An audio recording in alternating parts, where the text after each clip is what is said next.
Salutare tuturor, zomii, bine v-am găsit la seria voastră minunată de Spider-Man. Vreau să-mi cer scuze pentru faptul că nu am mai postat timp de 9-10 zile, nici nu știu câte sunt. E peste o săptămână în algoritmul nostru, doar că am avut și eu anumite treburi și n-am putut să fiu aici prezent pentru voi. Oricum vreau să îmi cer iertare printr-un live, efectiv vreau să fac un live pentru voi. Al 2 secunde să văd ce zice băiatul ăsta aici.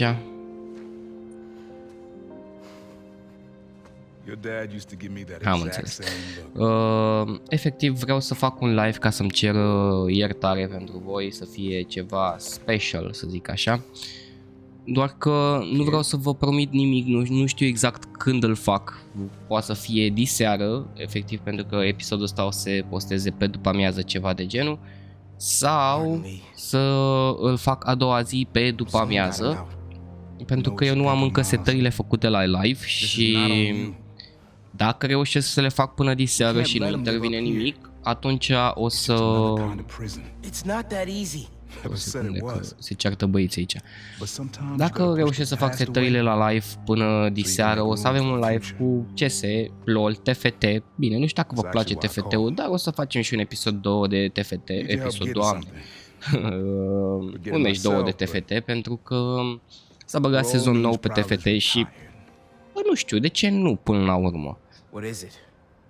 Acum să terminăm noi cu vorbărea noastră și să vedem ce avem noi de făcut aici în Spider-Man. Yeah, I know the one. Are you really putting Prowler behind you? Behind us. Am văzut că unul dintre voi ați scris să mă joc Watch Dogs, dar e cam vechi din punctul meu de vedere, nu ar ajuta canalul deloc, asta i-am scris și la băiat. Aș vrea să îmi propuneți un joc, să mai facem un episod cu un alt joc până la urmă, pentru că probabil poate ați dori și voi să... Poate ați dori și voi până la urmă să apară altceva pe canal, zic eu, pentru că sunt convins că ar putea fi jocuri care să vă placă la fel de mult cum e Spider-Man-ul. Pentru că nu doar ăsta este un joc foarte bun. Sunt multe alte jocuri foarte bune, doar că rugămintea mea ar fi, dacă recomandați un joc să-l jucăm pe canal, să fie din 2023-2024 sau ceva online, dar totuși, dacă este online, să fie și jucat, să aibă player și așa mai departe. Mă gândeam și la un 5M, doar că...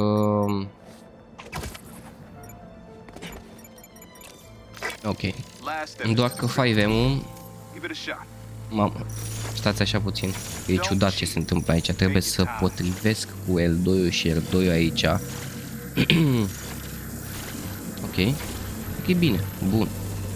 Mamă, ce greuț pare. Multe alte funcții noi în acest joc față de Spider-Man 1 și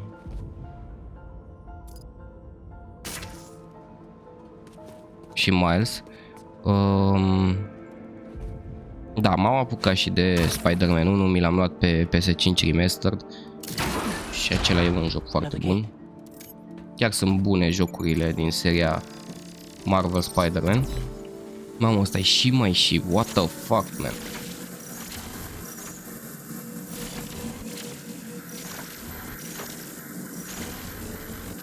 Haide, mă. Perfect. Da, mă gândeam la un 5M, dar deocamdată mai aștept. Aș vrea totuși un server de 5M cu cel puțin 200-300 de player pe el și să fie bine organizat, să nu stau să nu fie roleplay pe acolo sau alte chestii. Bine, nu prea mă pricep, eu nu prea m-am jucat 5M, știți, doar că Da, acum de ce nu? Am putea să ne jucăm, să facem ceva Caterinca până la urmă, nu? Bun. Ia să vedem unde am venit noi aici. Ce șmecher a dat așa un skin, bam, bam. Din cap până în picioare și aia a fost.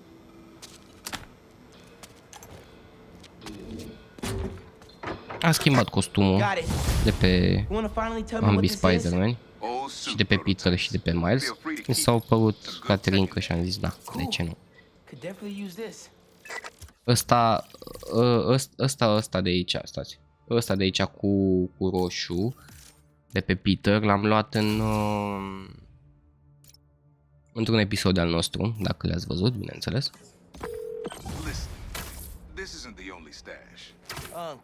Whoever freed Lee sounds like my tech is right up their alley. Don't want it falling into the wrong hands. You're the only person I trust with this. Ok, am terminat și misiunea asta, e bine. Nu a fost foarte lungă, deci putem să mai facem câte ceva, bineînțeles. Pentru că nu o să închidem episodul aici, ar fi prea ciudat să faci episod de 6 minute. Estaba ayudando a Uncle Aaron with some stuff. Ah, ¿y cómo está él? Está trotando. Pues qué bueno. Mami. Te veo en casa. And before you ask me again, estoy bien. Te lo juro. Te quiero mucho. Let's head out to the city. Cum ar zice alții, hola mami, que guapa. Ok. Someone's playing with fireworks?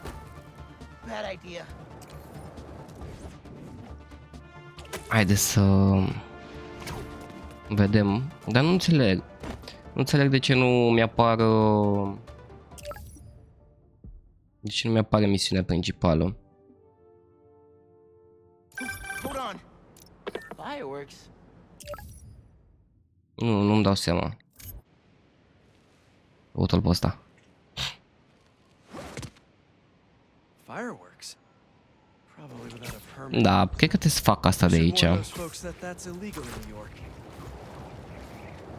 Oho, da, avem ceva de mers, trimis ceva de metri. Bine, măcar că putem să zburăm, văd că nu o să-l fac, nu trebuie să dăm check it out. Nu. Dar o să mergem direct acolo unde avem treabă. Dăm puțin speedrun pe aici. Nu înțeleg de ce am făcut treaba asta.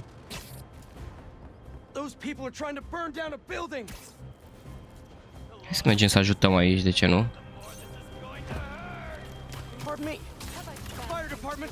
Batem băieții ăștia, bam, bam, bam.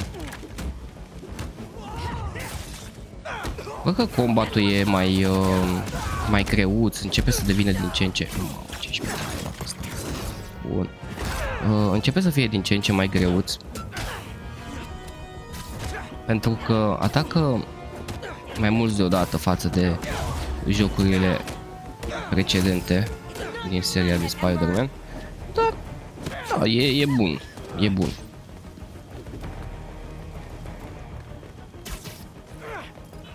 Dau cu molotov ăștia. Fucking crazy, man. Buf. Ce-mi plac nici nu știu cum se numesc, picioarele alea de paiajen bionice. Sunt Caterinca. Bam. Facem pe pompieri acum. Pac, pac, pac, pac.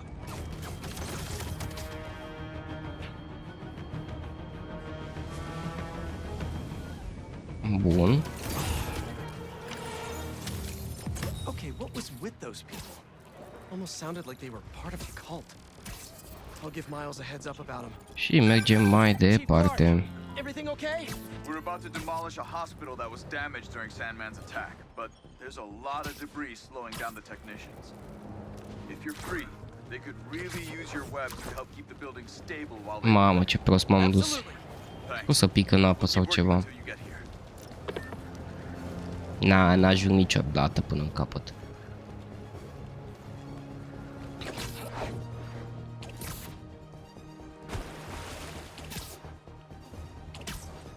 Mai dăm așa un pic.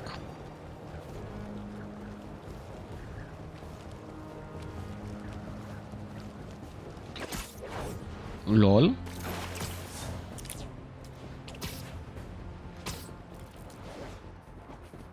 What the fuck? O să... Mamă. Omul meu merge pe apă, what the fuck? Hey, what's up? Just wanted to let you know that I talked to Gloria, and Feast is gonna send a donation truck to the house tomorrow for the rest of May's stuff. I don't think I'll be able to go through everything by then. Could you cancel that? I promise I'll donate it all myself as soon as I'm finished with... everything. I'll call him right now. But don't push yourself too hard, Parker. Parker. Serious.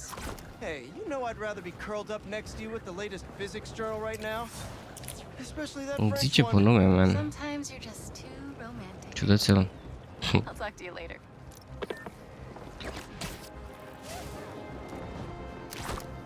Era Caterinca că în Miles, dacă aveai atât de mult de mers, aveai stațiile alea de metrou, practic fast travel, știi? Deci văd că nu e efectiv. Mă pui să merg câte 3000-4000 de metri, mi se pare, na, ciudat.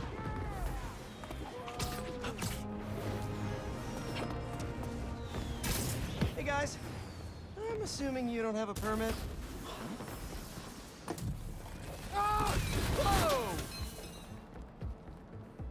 Mike! Mike! He's still breathing, but Ce I can take you prostie, to a mă. hospital.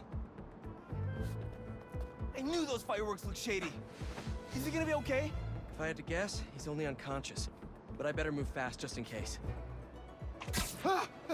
Where am I? Spider-Man? You're okay. Îl ducem pe băiat la spital. And feel obligated to point out that personal fireworks are illegal in New York. We didn't know. They're for our brother, Lex. We lost him a few years ago, and he always loved them. So we try to launch a few around his birthday. I'm sorry for your loss.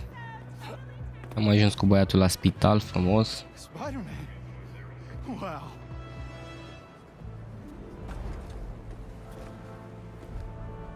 Now just sit tight and let the pros take it from here. Haide, bă. Thanks. Actually, wait.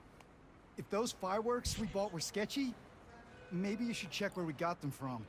Some docks north of us between those two bridges. I know the spot you're talking about. I'll check it out.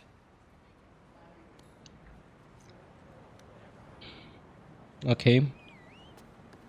Și unde să-i dau cechită? Ah, ok, gata. Hey, your brother's getting checked out now. He suggested I take a look at where you got your fireworks from, too. The dock guys? That's a good call. But watch out. I know I saw two of them with guns. Like serious guns. Good to know. Thanks. Bro, watch it next to that barrel. We can't make any money if our stock blows up. You want to do this? Get back to checking the fac guns. oamenii, mă, and aici, let me work bombe? my magic.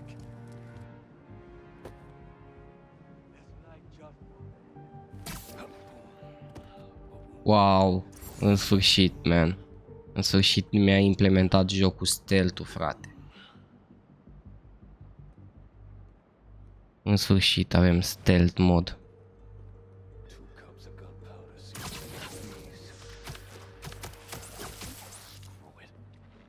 I'm not making fireworks for babies. 5 cups. I really need that $5,000 by next week. Silk guns and fireworks.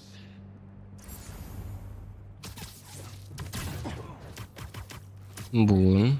You could use a break.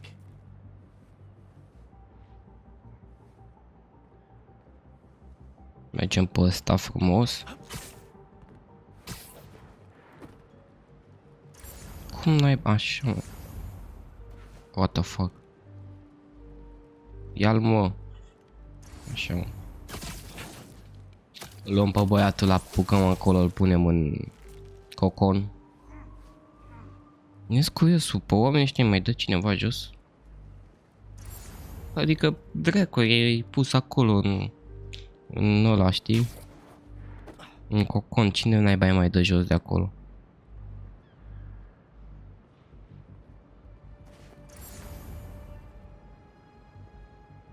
Hai vino și tu aici. Bam.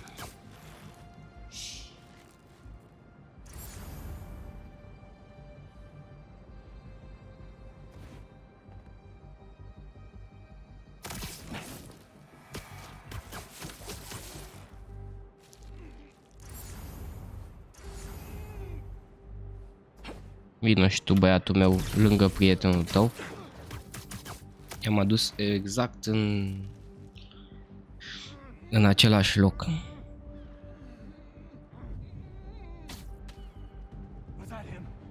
Îl distragem puțin pe băiatul până îl luăm noi sus aici.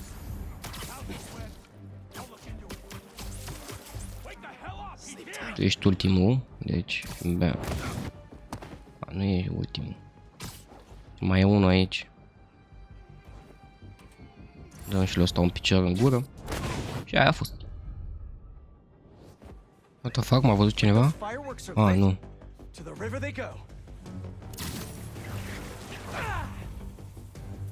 Artificii, bă, băiatule, ia uite.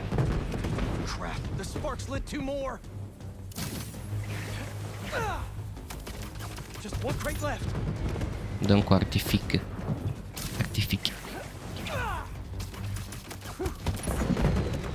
Da, știu că zice artifice, am zis intenționat artifice.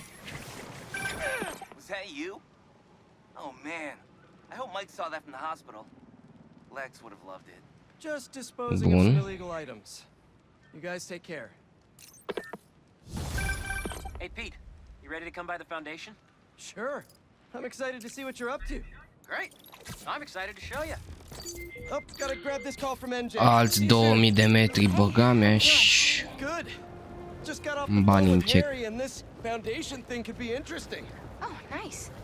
Some hope M-a on my rupt work cu front, too. I dug into the tech that gang used to kilometri ăștia de trebuie să-i zbor. It's DARPA level stuff. Dar poate mai târziu o să-mi bage și mie. What the fuck. Some kind of big game hunter, fur vest looking guy. Interesting. I'll keep digging. If I can get this story on the front page, it might help us track him down faster. Maybe save my Ce job, dracu too. fac, mă? Poate să ne bage și nouă mai târziu Fast Travel în joc, ar fi minunat. Nu mai stau eu 1000 de ani să merg.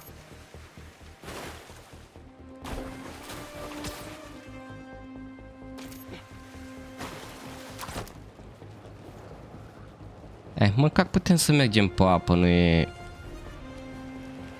Dai seama să mergi așa liniștit cu barca și să... fac un jump Spider-Man pe barca ta așa. Bun.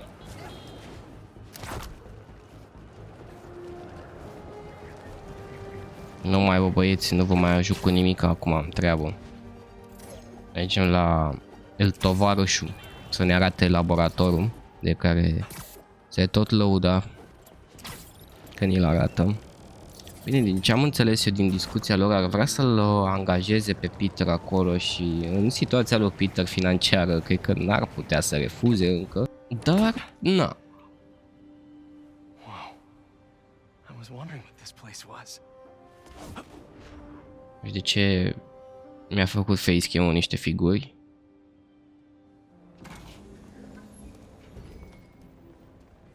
Dar cel mai probabil o să tai eu chestia aia.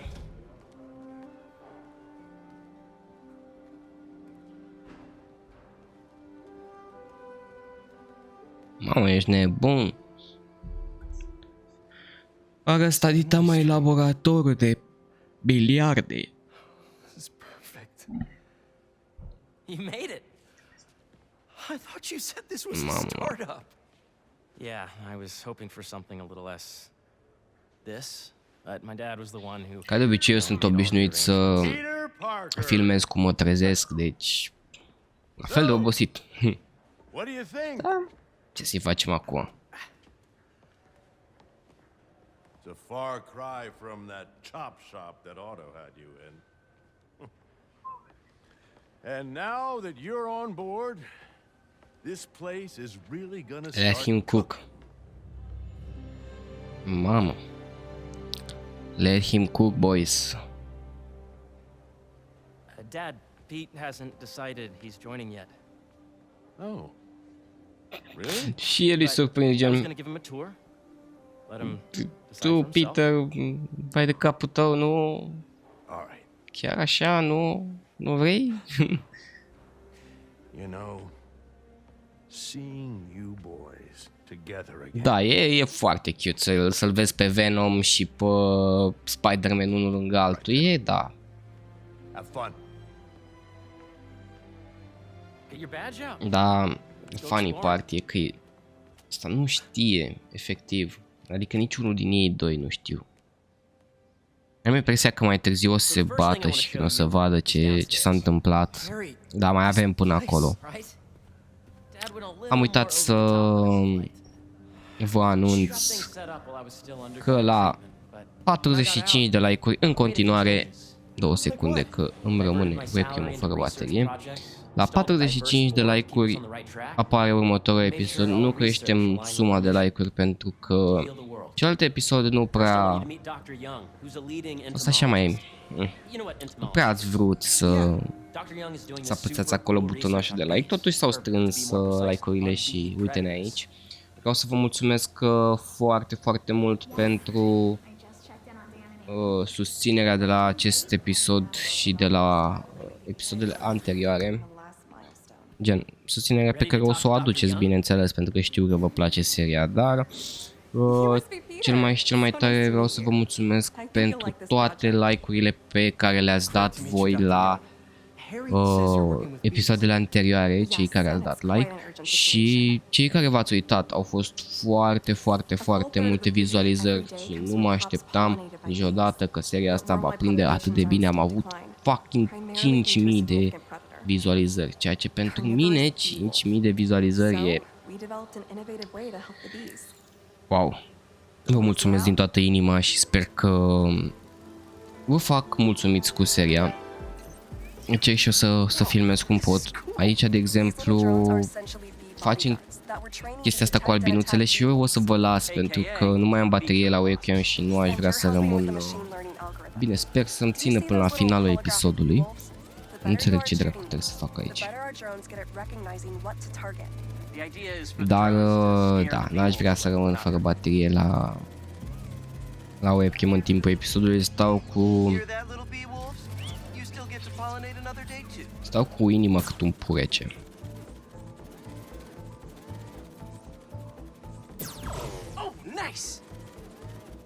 Ok, deci trebuie să spargem astea. Haide, Baro, să ne dai mai repede că rămân fără baterie la facecam, what the fuck. Mamă, în ce situație mă aflu. Da, zic eu că mai ține până facem noi albinuțile astea.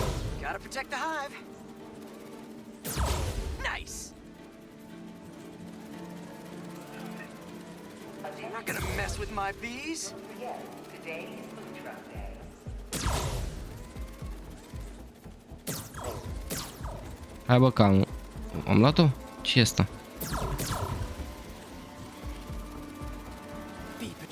Nu-mi dau seama, cred că am luat-o. Haide, boy.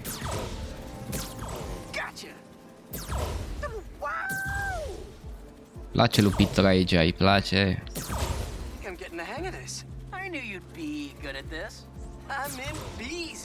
Business. V-ați prins, boys. I got this. You're done, Peter. A very productive session. We got great data. Okay. 2 secunde, vreau să verific eu bateria aici. Că if those virtual bee wolves you just took out were real, you'd have saved the lives of about 2,500 bees. nu se știe. I'd love to help any way I can. I could take a look at juicing the neural network speed. Oh, yes, please. Maybe if Pete decides to join us, you two can talk some more. Thanks, Dr. Young. I've got so much more to show you, Pete. Let's go.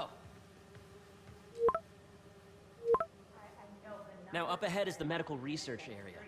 We're doing cutting-edge proton beam work, using protons instead of X-rays, with better targeting and less radiation. It's all the stuff we talked about. All the stuff we dreamed could make the world a better place. That's the idea.